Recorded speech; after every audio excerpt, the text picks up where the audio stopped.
মা দুৰ্গাৰ মূৰ্তি নিৰ্মাণত ব্যৱহাৰ হয় নেকি বেশ্যালয়ৰ মাটি? দুৰ্গা পূজাৰ সৈতে বেশ্যালয়ৰ মাটিৰ কি সম্পৰ্ক আছে? এয়া পুৰাণ নে সনাতন হিন্দু ধৰ্মক হেয় কৰাৰ এক গভীৰ ষড়যন্ত্ৰ? কোনে চলাইছে এই অপপ্ৰচাৰ?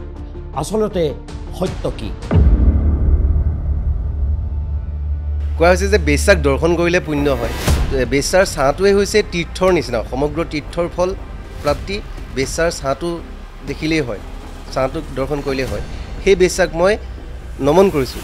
মাটিৰ প্ৰতিমা যেতিয়া আমাৰ প্ৰস্তুত কৰে তেতিয়া এই বেশ্যালয়ৰ মাটি বেশ্যাই নিজে আনি পেলাই দিয়ে আৰু প্ৰথা এতিয়ালৈকে অব্যাহত আছে। কোনে কৈছে বেশ্যালয়ৰ মাটি লাগে? আমিতো 30 বছৰ ধৰি কাম কৰি আছোঁ, আজিলৈকে আনা নাই বেশ্যালয়ৰ মাটি।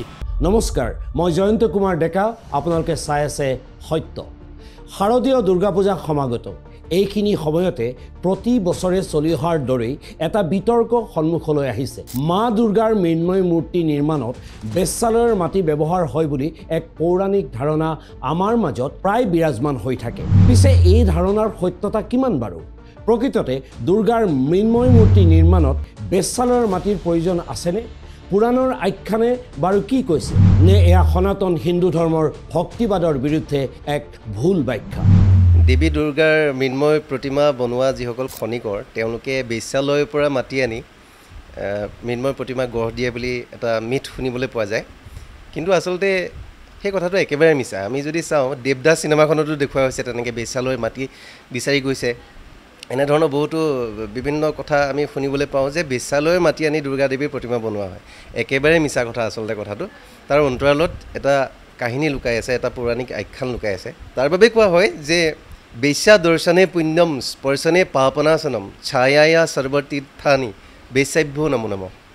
আচলতে কোৱা হৈছে যে বেশ্যাক দৰ্শন কৰিলে পুণ্য হয়, স্পৰ্শ কৰিলে পাপ নাশ হয়।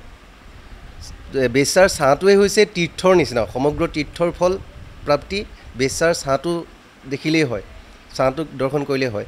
সেই বেশ্যাক মই নমন কৰিছোঁ। আচলতে সেই বেশ্যা আন কোনো নহয়, সেই বেশ্যা বুলি যাক অভিহিত কৰা হৈছে তেওঁ হৈছে তুলসী। অতিকে পবিত্ৰ পুষ্পৰ ভিতৰত আটাইতকৈ পবিত্ৰ স্থান পোৱা সেয়া হৈছে তুলসী। তুলসী তলৰ মাটি লৈ খনিকৰসকলে দেৱীৰ প্ৰতিমাত ব্যৱহাৰ কৰে, সেইটো এটা নিয়ম আছে।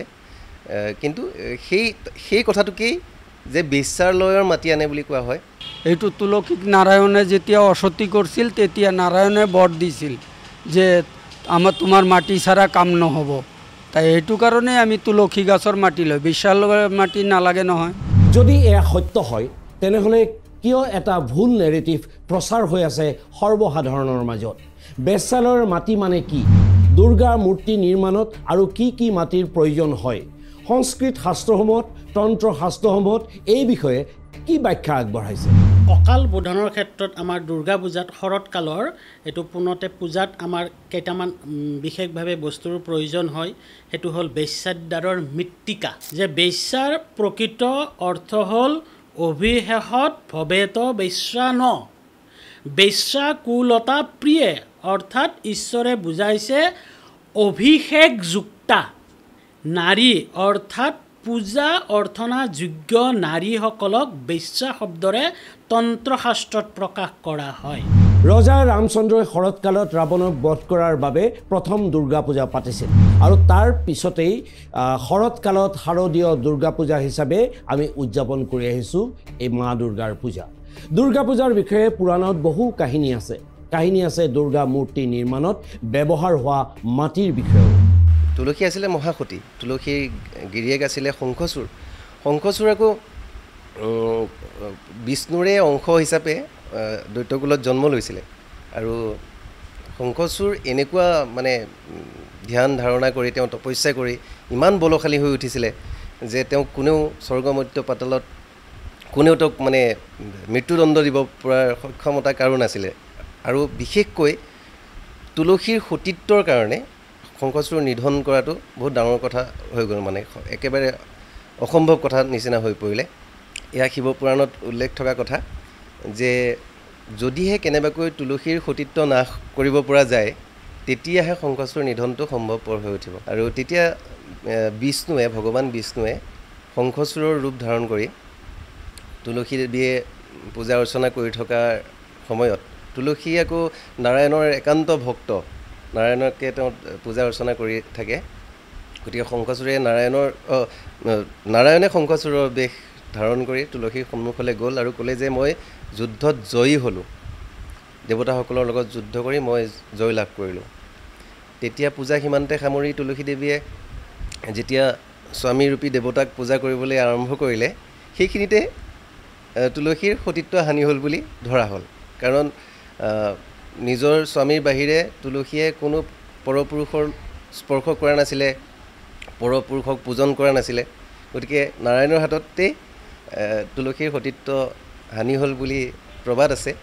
আৰু যেতিয়া তুলসীয়ে গম পালে যে এয়া নাৰায়ণৰ চলনা, তেতিয়া নাৰায়ণক অভিশাপ দিলে যে আজিৰ পৰা তুমি পৃথিৱীত তুমি পাষাণ খণ্ড হৈ পেলাই তুমি থাকি যাব লাগিব। আৰু তুলসীৰ সেই অভিশাপ লৈ নাৰায়ণে গণ্ডকী নদীত শালিগ্ৰাম ৰূপত অৱস্থান ল'লেহি। আৰু নাৰায়ণক যেতিয়া পূজা কৰা হয় আচলতে শালগ্ৰামকহে পূজা কৰা হয়, আৰু শালিগ্ৰামৰ পূজা তুলসী পাত নহ'লে সম্পূৰ্ণ হৈ নুঠে। দুৰ্গা পূজা সাৰ্বজনীন পূজা। ৰজা সুৰথে এই জম্বুদ্বীপত, তেতিয়াৰ জম্বুদ্বীপ পিছত ভাৰতবৰ্ষ হয়, দুৰ্গা পূজা আৰম্ভ কৰোঁতে সমাজৰ বিভিন্ন সম্প্ৰদায়, ব্ৰাহ্মণ, ক্ষত্ৰিয়, বৈশ্য, শূদ্ৰ, এই 4 বৰ্ণৰ মানুহৰ উপৰিও সমাজৰ অৱহেলিত, নিষ্পেষিত আৰু যিবিলাকক ঘৃণাৰ চকুৰে চাইছিলে তেনেকুৱা মানুহৰ পৰাও সহায় সহযোগিতা কামনা কৰিছিলে।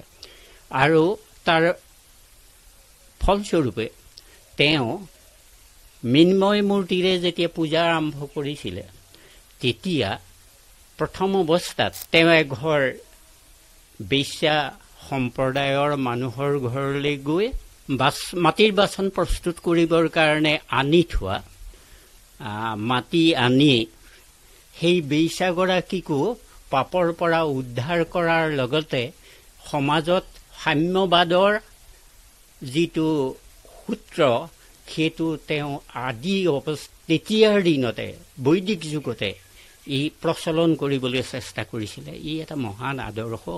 এতিয়াও সমাজত বিভিন্ন সম্প্ৰদায়ৰ মানুহে জাতি বৰ্ণ নিৰ্বিশেষে এই মতে দুৰ্গা পূজা কৰি আহিছে। আৰু বিশেষকৈ মাটিৰ প্ৰতিমা যেতিয়া আমাৰ প্ৰস্তুত কৰে, তেতিয়া এই বেশ্যালয়ৰ মাটি বেশ্যাই নিজে আনি পেলাই দিয়াৰো প্ৰথা এতিয়ালৈকে অব্যাহত আছে। কিয় চলোৱা হৈছে এই অপপ্ৰচাৰ? সংস্কৃত শ্লোকৰ কিয় ভুল ব্যাখ্যা আগবঢ়োৱা হৈছে? কোনটো পক্ষৰ যুক্তি সঠিক? এই যে বেশ্যা দ্বাৰৰ মাটি, বেশ্যালয়ৰ দ্বাৰৰ মাটি, এইটো সম্পূৰ্ণ অশুদ্ধ অপ্ৰভংশ ভাষা হৈছে।